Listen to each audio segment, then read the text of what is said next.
Micha. Alors il est écrit Dvar Adonai Asher Haya El Micha Amorashti Beyeme Yotam Achaz Yecheskiyahu Malchei Yehuda Asher Chaza Al Shomron V'Yerushalayim.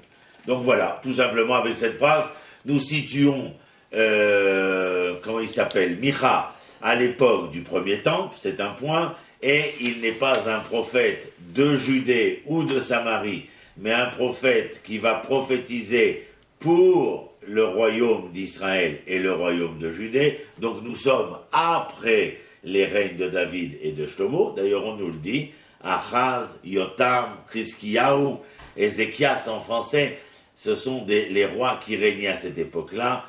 De la même manière, il est contemporain de Hoshea, de Osée aussi, si quelqu'un sait quelque chose à propos de Osée.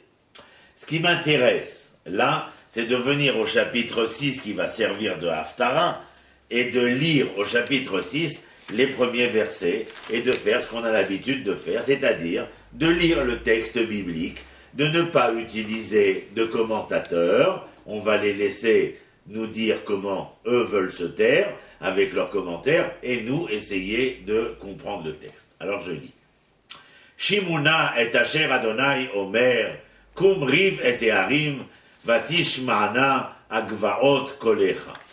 L'Éternel envoie Micha et il lui demande de se lever et de faire entendre la voix des collines et des montagnes, faire entendre la voix des collines et des montagnes, dans le sens où ces monts seraient en polémique, en dispute, bien qu'ils se ressemblent et qu'ils n'ont rien à retirer de cette polémique en tant que montagne et colline.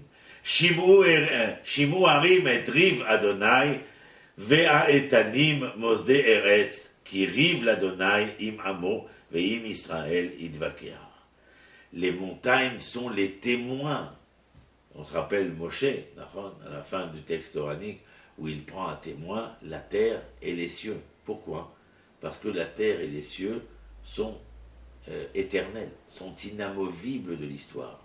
Les hommes passent et trépassent, mais les cieux et la terre restent. Et eux sont les témoins de la colère de l'Éternel vis-à-vis de son peuple, im Amo ve'im Israël idvakeach. C'est donc la polémique engendrée ici par l'Éternel avec son peuple. Ami, et maintenant c'est le prophète qui parle. Ami, mon peuple, me asiti lecha, uma el eticha anebi. En quoi est-ce que t'ai-je fait? Est-ce que je t'ai mis en colère? Est-ce que je t'ai provoqué? Anebi, réponds-moi. Anebi, c'est plus que ané-li. Anebi, c'est-à-dire réponds-moi, essaye de me donner une réponse qui soit le plus vrai possible, le plus opportun possible, une réponse la plus probante possible, parce que tu ne me donnes pas une réponse pour me faire plaisir, ané-li, mais ané-bi, mais pour me tranquilliser, pour essayer de me donner une raison probante, des agissements. Alors on va faire une parenthèse, de quels agissements s'agit-il? Nous nous rappelons toute l'époque prophétique, les agissements ne concernent pas des agissements religieux, mais des agissements immoraux. C'est de cela dont il est question. L'immoralité d'Israël dans son vécu, et dans le royaume d'Israël, et dans le royaume de Judée. D'ailleurs, la parenthèse ne peut pas se refermer sans rappeler que le schisme au sein d'Israël, de ces deux royaumes, est conséquent d'une attitude non pas non religieuse, mais d'une attitude immorale. Les enfants d'Israël avaient des souffrances physiques, socio-économiques, du fait de l'imposition et du labeur qu'avait imposé Shlomo pour la construction du temple, le roi Salomon. Lorsque celui-ci meurt et que son fils Rechavam doit monter au pouvoir, les tribus du Nord veulent en débattre avec le roi. Et celui-ci a un comportement antisocial. Il a non seulement un comportement antisocial parce qu'il refuse complètement et totalement leurs revendications, mais qui plus est, il y a dans l'attitude de lui et de ses princes, malgré le conseil des sages, il y a une attitude qui est, ironique, moqueuse, mais zélette, c'est-à-dire repoussante. Dédaigneuse, merci pour le terme. Et en conséquence de quoi? Eh bien, le schisme a lieu. Mais il n'y a pas de schisme parce que les enfants d'Israël, dans l'acte cultuel, n'avaient pas été réglementaires. Non, point. L'ensemble de ces déchirures, de ces drames, de ces tragédies qui vont entamer l'histoire d'Israël est conséquent dans tous les cas de figure, d'abord et avant tout, d'une position immorale vis-à-vis du projet divin, vis-à-vis de l'identité dont ils sont porteurs. Et ça, il faut se rappeler. Ensuite, l'Éternel, au Pasuk Dalet, il dit « Ki eliticha mi eretz Mitzrayim, ou mi bet avadim peditecha » Il est gentil, l'Éternel. Il revient et réitère une nouvelle fois. Tu veux, je ne comprends pas pourquoi tu te comportes d'une manière aussi rebelle. Moi, j'ai tout fait pour que tu aies. Et je viens et je te le rappelle. Nous sommes déjà installés en Israël. Nous avons le Beth Amikdash, nous avons le Sanhédrin, nous avons le Kohen Gadol, nous avons les prêtres, nous avons les Baté Hadin, nous avons tout. Ah oui, à cette époque-là, il y a déjà un problème, c'est que le schisme est là. Mais en dehors de cela, ce que la Torah a voulu, un peuple, une terre, afin que celui-ci puisse mettre en pratique la constitution toranique, la loi de l'Éternel, afin de réaliser le projet de l'Éternel, pratiquement tous les ingrédients sont là afin de réaliser. Qu'est-ce que vous voulez? Je vous ai sorti d'Égypte, et il leur dit, je vous ai sorti, et les tiram yeretz Mitzrayim. C'est pas je vous ai sorti d'Égypte. Je vous ai fait monter d'Égypte.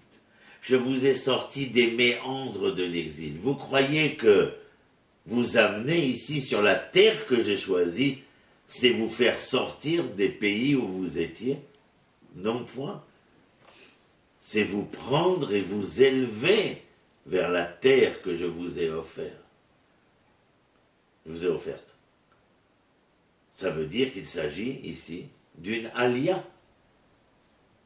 L'Éternel leur dit, lorsque vous venez de là où vous venez, la première fois d'Égypte, mais ce sera après d'ailleurs, il sera question d'une alia, c'est-à-dire d'une montée, d'une élévation, qui est les tiram yeretz Mitzrayim, ou mi bet avadim peditecha.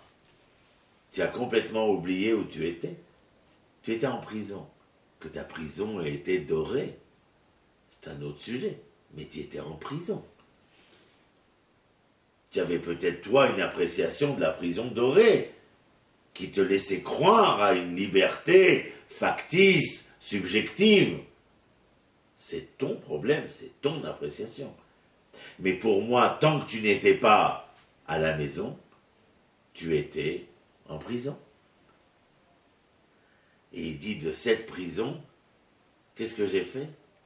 Je t'ai pas libéré, moi. Je ne t'ai pas libéré. Péditecha.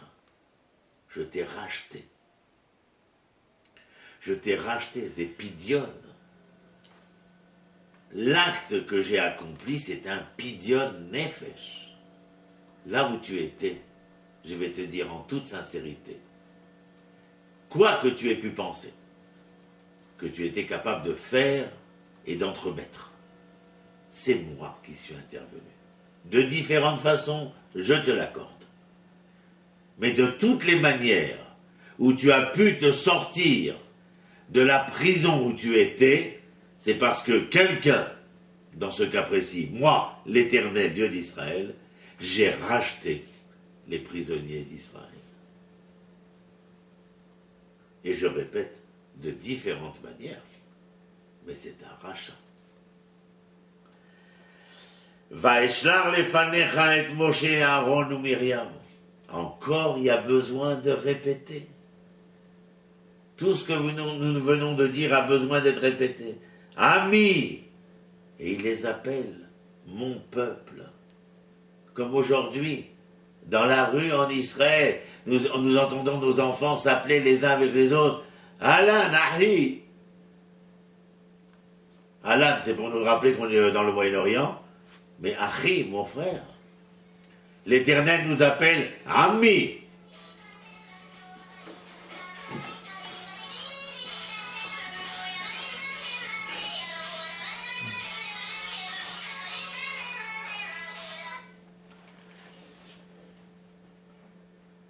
Et là, l'Éternel emploie le mot mon peuple, Zecharna ma ya'atz Balak meler Moab ou me'ana oto Bilam ben Beor minashitim adagilgal lemahandaat sitkot Adonai. L'Éternel lui dit, mon peuple, souviens-toi, Zecharna ma ya'atz Balak. Quels ont été les conseils de Balak? Nous qui venons d'étudier Balak, nous comprenons un peu mieux le sens de ce que veut dire l'Éternel. Il lui dit Zachar. Dans le peu d'hybride que nous connaissons, on aurait dû dire Sro. Zachar. C'est l'insémination de l'idéologie de Balak dans l'histoire pour engendrer une enfance qui n'est pas le projet de l'Éternel. Zecharna, s'il te plaît, essaye de comprendre ce que je te dis. Quand je te dis, souviens-toi, après d'avoir expliqué où tu étais, d'où je t'ai sorti, ce que veut dire l'événement où tu te trouves aujourd'hui, et surtout te souvenir qu'à cette époque-là, il y a plus d'un, mais un en particulier, avec un mauvais accompagnement qui s'appellera Bilam, qui ont voulu annihiler mon projet, ou plus exactement, empêcher mon projet de se réaliser tel que nous l'avons expliqué. Leman da'at sitkot Adonai. C'est-à-dire, au nom de la, da'at sitkot, au nom de la justice de l'Éternel qui devait se révéler dans ce monde. L'Éternel a créé ce monde et cette humanité qui, au travers les embâches et les dommages de son histoire, a fait dérailler le train de l'histoire, et où l'Éternel, à une première fois, a été obligé de faire une reconstruction de l'histoire après le déluge et Noach. Et dans cette reconstruction, eh bien, il a choisi une locomotive pour mener le train sur les rails de l'histoire que l'Éternel voulait. Et cette locomotive, eh bien, voilà, c'est vous. Mais le fait que l'Éternel veuille que cette locomotive roule inexorablement sur les rails de son histoire, c'est pas pour le bienfait d'Israël seulement. Et là, les ma'an da'at sitkot Adonai. C'est que pour que le projet divin concernant l'ensemble de l'humanité trouve et rende justice à lui-même et à l'Éternel Dieu d'Israël, mais aussi créateur de cette humanité, de ce monde. Bama akadem Adonai ikef le'Elohe marom akadmenu be'olot ba'agalim beneshana. Ce que je vous disais tout à l'heure. Le prophète Micha vient, clame et déclame devant le peuple. Pensiez-vous peut-être que nous pouvions calmer l'esprit de l'Éternel la colère de l'Éternel parce que nous allions lui amener des agneaux, des jeunes veaux, un an, des jeunes veaux, en sacrifice pour calmer, pas pour calmer, pour apaiser la colère de l'Éternel. Non mais attendez, où vous croyez-vous? Au sein des croyances du Baal et de la Astarté, des polythéismes moyen-orientaux ou orientaux, où il fallait simplement penser que les senteurs, les encens allaient apaiser les, comment on appelle ça, les papilles divines. Mirail leur dit non. Le problème, il n'est pas là. Il n'est pas dans votre culte, le problème. Il est dans la personne qui fait le culte. Vous comprenez ça? Le problème n'est pas dans le culte, le problème, il est dans la personne qui fait le culte. Et la colère de l'Éternel, elle est vis-à-vis de la personne qui, par son comportement, fait valoir une personne brisée, fracturée, fêlée, et qui, en conséquence de quoi, ne peut pas être porteuse du contenu que veut offrir l'Éternel, et donc, bien évidemment, qui ne peut se porter vers l'Éternel pour lui offrir quoi que ce soit. C'est clair. On connaît cette phrase dans les Pirkei Avot, Imen derech eretz en Torah. C'est pas Imen kemar en Torah, Imen Torah en kemar. Non, là, Imen derech eretz en Torah. Et puis on se rappelle le livre de Bereshit, Sefer HaYashar. On avait étudié cela, qu'on peut retrouver sur nombre de cours sur Internet. Il n'y a rien de nouveau sous le soleil.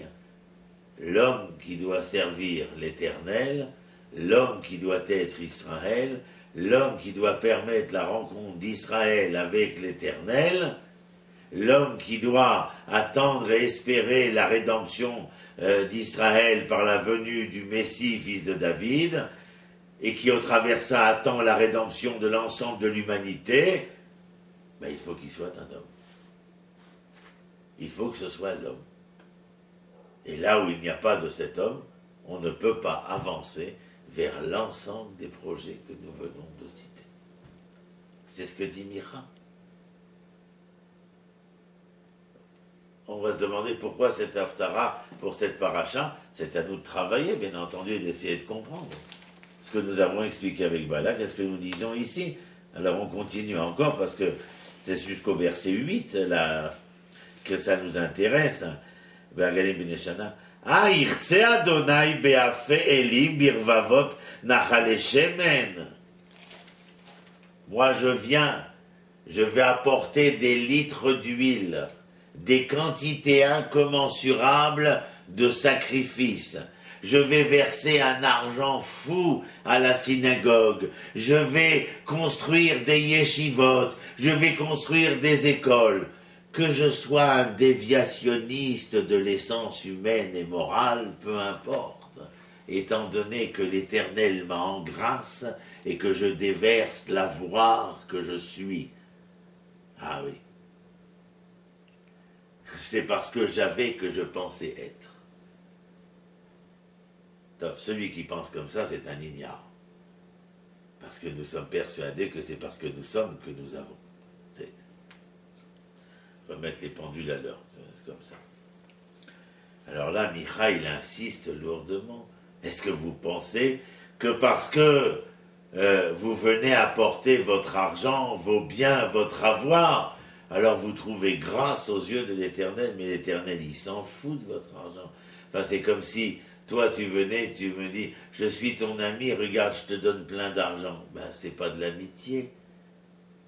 Tu m'as, comme on dit en français, tu m'as acheté, tu m'as corrompu, tu m'as soudoyé pour que je sois ton ami. Mais non, je t'aime pour ce que tu es et non pas pour ce que je voudrais que tu sois. Parce que je cherche l'être et non pas l'avoir. Alors encore un petit pasouk. Alors il dit Aïrtse Adonai Be'alfeli, parce que l'Éternel voudrait de ces milliers de sacrifices, Birvavot Nachal Shemen, de ces quantités d'huile qu'on amènerait au temple, Aeten Bechori Pish'i Pri Bitni Khatat Nafshi. Éternel, j'irai jusqu'au sacrifice suprême. Je t'offrirai mon enfant, le fruit de mes amours, le fruit de mes entrailles. Je te l'offrirai pour te prouver l'amour qui est le mien. Eh ben non, couillon, c'est pas ce que j'attends. C'est pas ce que j'attends. Il y a autre chose que j'attends. Et ça demande beaucoup moins de sacrifices que tu te l'imagines. Mais si tu comprends ce qu'on va lire maintenant, alors tu sauras que c'est le sacrifice en lettres majuscules que j'attends de toi. Alors regarde. Igid lecha Adam, je vais te dire, bonhomme, ma tov, ce qui est bon, ou ma Adonai doresh mimcha, et ce que l'Éternel exige de toi. Qu'exige-t-il? Que te demande-t-il? Ki masot mishpat ve'avat chesed ve'atznea leket im elokecha. L'Éternel te demande à toi, bonhomme, de rendre justice, de pratiquer l'amour de la charité, l'amour par amour, et de pratiquer l'humilité avec les hommes et avec l'Éternel. Ça veut dire quoi, l'humilité? De faire place à l'autre, qu'il soit homme ou qu'il soit l'Éternel. Aimer, c'est aussi vouloir donner. Justice, c'est vouloir composer ensemble. Ce que te demande l'Éternel, c'est de composer un monde où les différentes créations et créatures pourront, si tu es capable de les composer, alors de leur donner un sens dans la conjugaison et de faire de l'existence de ce monde par la justice que tu instaures, comme toi, avec l'épouse de ta vie, une vie conjugale. Avat chesed, aimer. Oui, parce que tu es celui qui va donner au nom de cet amour. Parce que tu seras celui qui aspirera au don de soi, au don de ce qu'il a, sans jamais attendre de retour. Et puis, le dernier point. Fais place, mon ami. Fais place au monde dans lequel tu vis. Atznea leket ima Elohim. Anava, cette humilité qui te permet, comme nous l'avons déjà expliqué mille et une fois, de faire un pas en arrière dans ton histoire personnelle et collective, afin de permettre à tout un chacun de ceux qui sont face à toi, de faire un pas en avant, et ainsi de pouvoir vous rencontrer grâce au pas en arrière. C'est une autre sorte de conjugaison, c'est une autre sorte de conjugalité. Mais ce n'est pas simplement l'homme en face de toi qui aura fait un pas en avant, c'est aussi l'Éternel à qui tu fais place. Et si Israël est capable de faire place à l'Éternel, ah, c'est une autre conjugaison. Tu vois, il n'attend pas les béliers, les veaux, les agneaux, les huiles. Aujourd'hui, on peut traduire ça par autre chose, puisqu'on n'a plus le temple. C'est comme si la tendre et belle épouse lui disait « Qu'est-ce que j'ai besoin de tes déclarations et de ton argent? J'ai besoin de ton amour, de ta justice, de ta vérité et de ton humilité qui me laisse ma place dans le monde qui n'est pas que le tien, mais qui est le nôtre. »